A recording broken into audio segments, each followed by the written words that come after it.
Hello everyone, हर्ष tutorial classes में आपका बहुत बहुत स्वागत है। दोस्तों, आज हम बात करेंगे पॉलिटी के लेक्चर पर। और इससे पहले हम आपको लेक्चर दे चुके हैं और कंटेंट भी दे चुके हैं, आपको लग रहा होगा।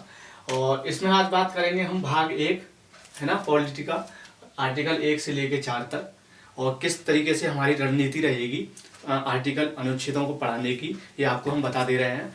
कि भाग 1 में जैसे आप देख रहे हैं 1 से लेके 4 तक है। दूसरे भाग में नागरिकता है 5 से लेके 11। फिर उसके बाद में फंडामेंटल राइट वगैरह हैं, है ना, 14 से लेके 32 तक। फिर उसके बाद में डीपीएसपी है भाग 4 में। भाग 4 का में मौलिक कर्तव्य हैं। ऐसे ही राष्ट्रपति, फिर उसके बाद में संघ, फिर उसके बाद में राज्य आ जाएगा, है ना। फिर उसके बाद में केंद्र शासित प्रदेश वगैरह का, और ट्रिब्यूनल वगैरह, भाषा, निर्वाचन, सारे भाग एकदम पढ़ाते जाएंगे। लेकिन जो राष्ट्रपति है वहाँ तक आर्टिकलों को एक एक करके पढ़ाएंगे। फिर उसके बाद में तुलनात्मक रूप से आपको अनुच्छेदों को समझाएंगे, पढ़ाएंगे। आपका एक भी आर्टिकल ऐसा नहीं लगेगा कि छूट रहा है, सारी चीज़ें तुलनात्मक रूप से पढ़ाते जाएंगे जहाँ जहाँ हमें लगेगा। और ये भरोसा रखना, और ये भी गारंटी है सारी चीज़ें आपको समझ में भी आएंगी। देखेंगे भाग 1, है ना, पॉलिटी। भाग 1 में है अनुच्छेद 1 से लेकर 4 तक, भारत, संघ एवं उसके राज्य क्षेत्र। पहले आर्टिकल में क्या दिया रखा है? भारत अर्थात इंडिया राज्यों का एक संघ होगा। भारत अर्थात इंडिया राज्यों का एक संघ का मतलब ये है कि देश का नाम क्या होगा, है ना, भारत और इंडिया। राज्यों का एक संघ होगा।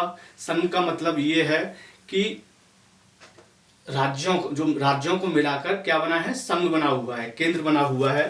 तो ये परिकल्पना है शासन प्रणाली को चलाने के लिए है। और देश का नाम, है ना, देश का नाम रखने के लिए भारत और इंडिया दिया है। ऐसे ही जो अवधारणा दी है, कंसेप्ट दिया है, वो संवैधानिक नाम दिया है भारत और इंडिया। अगर हम बात करें 15 अगस्त 1947 को जब देश आज़ाद हुआ, उसके बाद में प्रक्रिया चली। उसके बाद में 26 जनवरी 1950 को संविधान सभा के माध्यम से संविधान में ये नाम दर्ज किया गया, भारत और इंडिया देश का नाम होगा। यूनियन ऑफ स्टेट जो संकल्पना है, ये कनाडा से ली गई है। कनाडा में भी यही व्यवस्था है, यूनियन ऑफ स्टेट, है ना। इसमें क्या है? राज्यों का एक संघ होगा, और संघ जो होगा वो सशक्त होगा, है ना। जो सारी सुविधाएं और सारे कंट्रोल, नियंत्रण वगैरह वो संघ के हाथ में होंगे। और राज्यों को भी उसी हिसाब से स्वायत्त तरीका से दे रखा है स्वतंत्रता। अनुसूची फर्स्ट इसमें शामिल की गई है, आर्टिकल 1 ये दे रखा है। इसमें क्या गया है? अनुसूची फर्स्ट में 28 राज्य और 8 केंद्र शासित प्रदेश। जो वर्तमान में स्थिति ये है, 28 राज्य हैं और 8 केंद्र शासित प्रदेश हैं। संसद को ये अधिकार है, कौन सा राज्य कैसे बनेगा, ये इसमें अधिकार दिया है संसद को। तो संघ के नाम से जाना जाता है, आपको पता है, भारत, इंडिया इंग्लिश में बोलते हैं। अब बात करेंगे हम आर्टिकल 2 की, अनुच्छेद 2 की। संघ में नए राज्यों का कैसे निर्माण किया जाता है, कैसे प्रवेश किया जाता है। और प्रवेश के लिए, स्थापना के लिए या तो विजित रूप से या करार के रूप में इसमें शामिल किया जाता है। और संसद के माध्यम से जो अधिनियम है, बिल पारित होता है, उसके माध्यम से विजित और करार के रूप में दोनों प्रकार से ग्रहण किया गया है। जैसे कि आप देखेंगे एग्जाम्पल के रूप में सिक्किम है, और ये पहले स्वतंत्र देश के नाम से जाना जाता था। और वो बताते हैं चोलंग्या एक वंश था, वहाँ ये शासक थे, उनके अधीन था ये सिक्किम राज्य। तो कुछ समय बाद फिर उसके बाद में ये राज्य बनाया गया और भारत में शामिल कर लिया गया। तो इससे पता चलता है कि जो देश होगा, देश को विजित रूप से और करार से, मतलब शक्ति से भी और या स्वतः विजित, दोनों रूप से ग्रहण कर सकते हैं राज्य के रूप में। तो ये तो बात हुई आर्टिकल 2 की। आर्टिकल 3 को देखेंगे आप, नए राज्यों का निर्माण, है ना। वर्तमान राज्यों को जो स्थिति है आप देख रहे हैं, 28 राज्य हैं और 8 केंद्र शासित प्रदेश हैं। तो पुनर्गठन के माध्यम से देख सकते हैं आप, है ना, राज्यों का कैसे पुनर्गठन किया जाता है। और नाम के रूप में देख सकते हैं, और क्षेत्र के रूप में, है ना, और सीमा के रूप में। सीमा को घटाया बढ़ाया जा सकता है ना। और ऐसे ही क्षेत्र के रूप में क्षेत्र को भी घटाया या बढ़ाया जा सकता है राज्य के परिप्रेक्ष्य में। और नाम के आप रूप में देख सकते हैं, जैसे संयुक्त प्रांत था। पहले हम यूपी को, उत्तर प्रदेश को हम संयुक्त प्रांत के नाम से जानते थे, उसका नाम परिवर्तन हुआ। ऐसे ही उत्तरांचल था, फिर उत्तराखंड हुआ उसका नाम। ऐसे ही और भी नाम थे, जैसे लक्षद्वीप था पहले मिनीकाय के रूप में, और 2-3 नाम और थे उसके, तो लक्षद्वीप रख दिया गया। ऐसे ही पहले बॉम्बे था, मुंबई हो गया। ऐसे ही बहुत सारे ऐसे राज्य थे, तो ये नाम भी परिवर्तन हुआ। और क्षेत्र में भी आप जानते हैं, क्षेत्र को भी विजिट कर दिया गया। जैसे मैं आप एग्जाम्पल के रूप में आपको बता दूं, जैसे आपको पहले हैदराबाद है ना, तेलुगु क्षेत्र था, प्रांत था, मद्रास प्रांत था, उसको उसमें आंध्र प्रदेश में विजिट कर लिया गया। और आंध्र प्रदेश की जो राजधानी थी पहले कुर्नूल थी, कुर्नूल से फिर उसको हैदराबाद को भी विलय कर लिया, तो आपस में ये राज्य घोषित कर दिया। तो सीमाओं में, क्षेत्रों में परिवर्तन हो जाता है। उसके बाद में आप देखेंगे अनुच्छेद 4। अनुच्छेद 4 में क्या है, 2 और 3, जो आर्टिकल 2 है ये वाला, संघ में नए राज्यों का प्रवेश और राज्यों का निर्माण पुनर्गठन के माध्यम से, नाम, क्षेत्र, सीमाओं के माध्यम से, इसमें एक साधारण बहुमत बनाया जाता है बिल में। साधारण बहुमत का मतलब ये है प्रेजेंट एंड वोटिंग, है ना, लोकसभा या राज्यसभा में प्रेजेंट एंड वोटिंग के आधे से एक ज़्यादा हस्ताक्षर होता है, बहुमत पारित होता है। बहुमत पारित होने के बाद में बिल पारित हो जाता है, फिर वो राज्य के रूप में घोषित कर दिया जाता है। चाहे वो सीमा के आधार पर हो, क्षेत्र के आधार पर, नाम के आधार पर, पुनर्गठन के आधार पर, या फिर राज्यों के प्रवेश के आधार पर। आपने देखा 2 और 3 को, लेकिन बिल पारित हो गया है, इसमें कोई संशोधन नहीं हुआ है।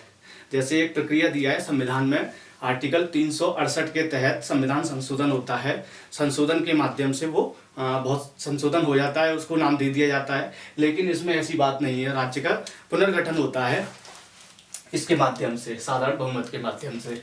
इसमें हस्तक्षेप रहता है संसद का, राष्ट्रपति का, है ना। आपको हम बताते हैं अब आर्टिकल 2, 3, 4 की संपूर्ण व्याख्या बताते हैं विस्तृत रूप से। आप इसको समझ स्ट्रक्चर को देखना, यहाँ से समझ पाओगे। जैसे ये संसद है ना, ये राष्ट्रपति है ना, ये संसद है। राष्ट्रपति की मंजूरी से ये अधिनियम है ना, 2/3 बहुमत से, है ना, ये 2/3 बहुमत। इसके 2 पार्ट होते हैं, आपको पता है, लोकसभा और राज्यसभा।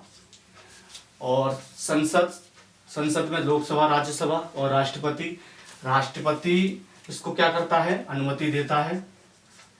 जो बिल होता है, जैसे इसको राष्ट्रपति को विशेष स्पेशल एक पावर मिली होती है, यही निर्धारित करता है राज्य का गठन कैसे होगा।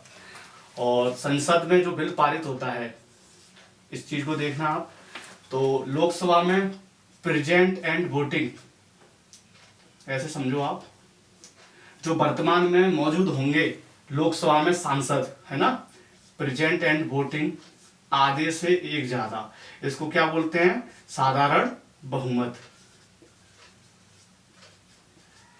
इसको क्या बोलते हैं, साधारण बहुमत, आधे से एक ज्यादा, कौन से, जो वर्तमान में मौजूद होंगे वहां। ऐसे ही राज्यसभा में साधारण बहुमत पारित होगा, प्रेजेंट एंड वोटिंग, आधे से एक ज्यादा।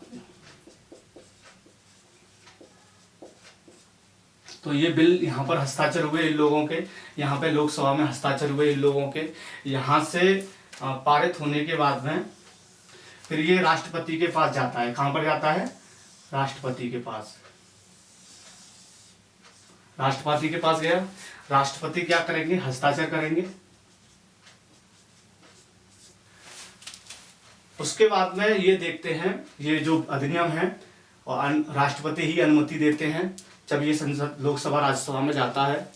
और राज्यसभा में जाने के बाद में राष्ट्रपति ये हस्ताक्षर करने से पहले एक परामर्श भी लेते हैं राज्य जो विधानमंडल होते हैं, क्योंकि इसमें गठन किसका होना है, राज्य का होना है, राज्य की सीमाओं का होना है, राज्य के क्षेत्र का होना है, राज्य के पुनर्गठन जो होना है, और उसमें कौन कौन शामिल होगा, कैसे शामिल होगा, ये इनसे क्या लेते हैं, परामर्श लेते हैं। पर ये परामर्श से बाध्यकारी नहीं है, राष्ट्रपति जरूरी नहीं है परामर्श लें। और ये जो सुझाव देते हैं, जो रिपोर्ट भेजते हैं, जो बिल भेजते हैं यहाँ पर, जरूरी नहीं है उस सुझाव को ये माने राष्ट्रपति। राष्ट्रपति को यहाँ एक स्पेशल पावर मिली हुई है, ये अपना विवेक यूज करते हैं, उस विवेक के अनुसार ये हस्ताक्षर कर भी सकते हैं, नहीं भी कर सकते हैं, ये बिल पारित कर भी सकते हैं, नहीं भी कर सकते, वापस भेज देते हैं। तो ये इनको स्पेशल पावर दी गई है राज्य के मामले में। अन्य आगे और भी हम पढ़ाएंगे तुलनात्मक रूप से कहाँ कहाँ इनको पावर दी गई है, और नाम मात्र के लिए भी इनको बोला जाता है, लेकिन यहाँ इनको स्पेशल पावर मिली हुई है।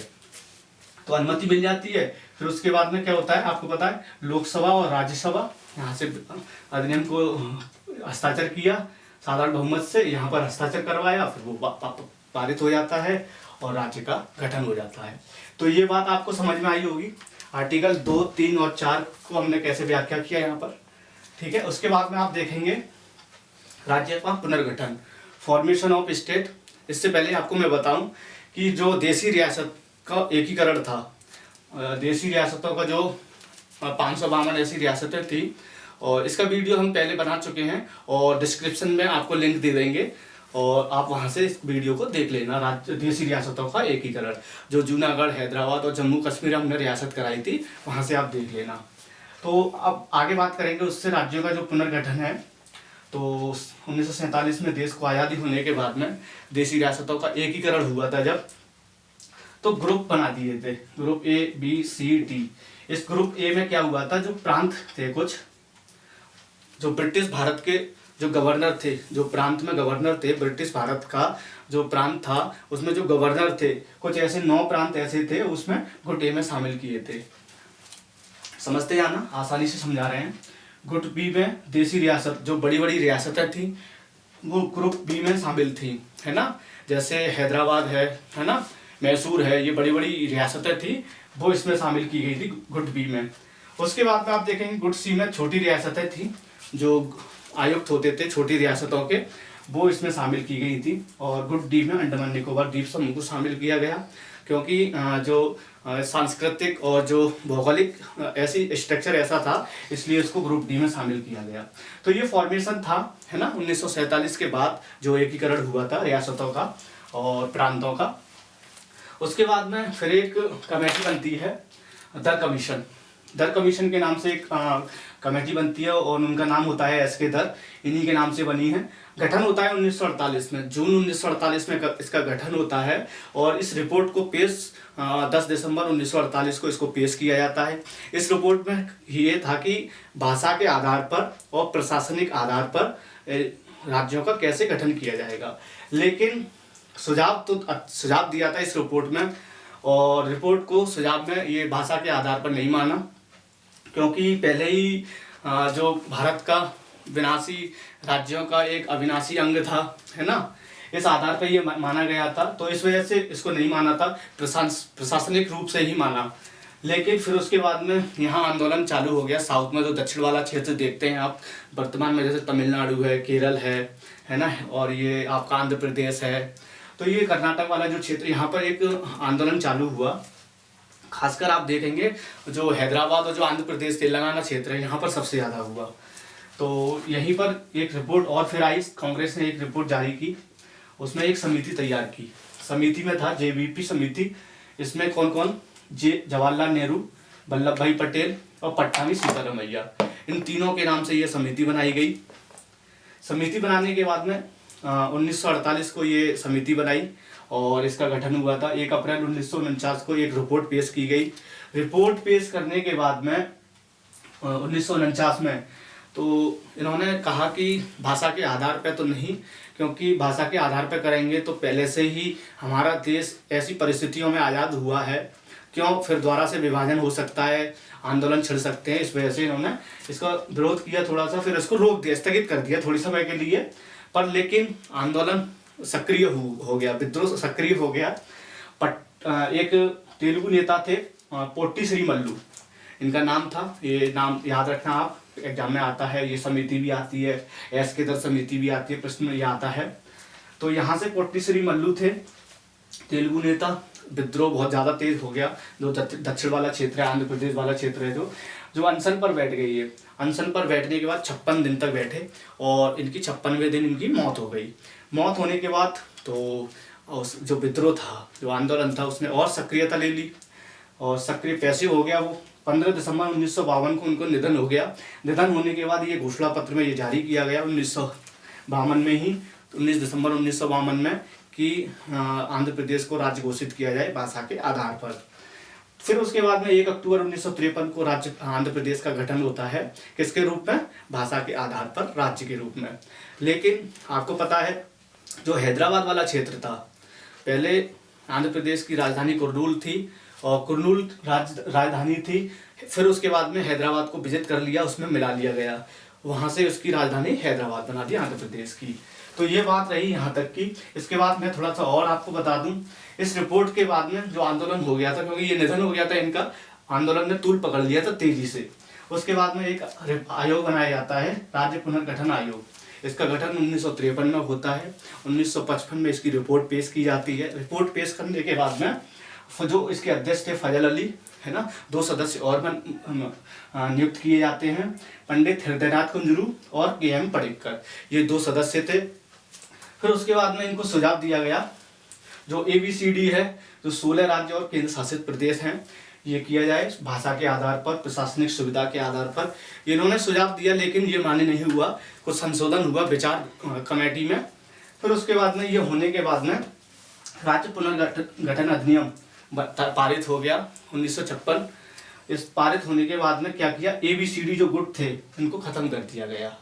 भाषा के आधार पर राज्य का गठन नहीं होगा और ये गुट थे ये भी हटा दिए गए। लेकिन जो C और D था, इसको मिलाने के बाद में एक कर दिया, तो 2 भागों में बांट दिया, है ना। आप 2 मूल संविधान में आप देखेंगे वर्तमान में 2 भागों में बांट दिया गया है, एक तो राज्य के रूप में और एक केंद्र शासित प्रदेश के रूप में। तो क्या हुआ, 14 राज्य और 6 केंद्र शासित प्रदेश के रूप में राज्यों का गठन होना चालू हो गया। ऐसे ही 7th जो कॉन्स्टिट्यूशनल अमेंडमेंट था, संविधान संशोधन 1956 के माध्यम से ये सारी चीज़ें हुई, 14 राज्य और 6 केंद्र शासित प्रदेश।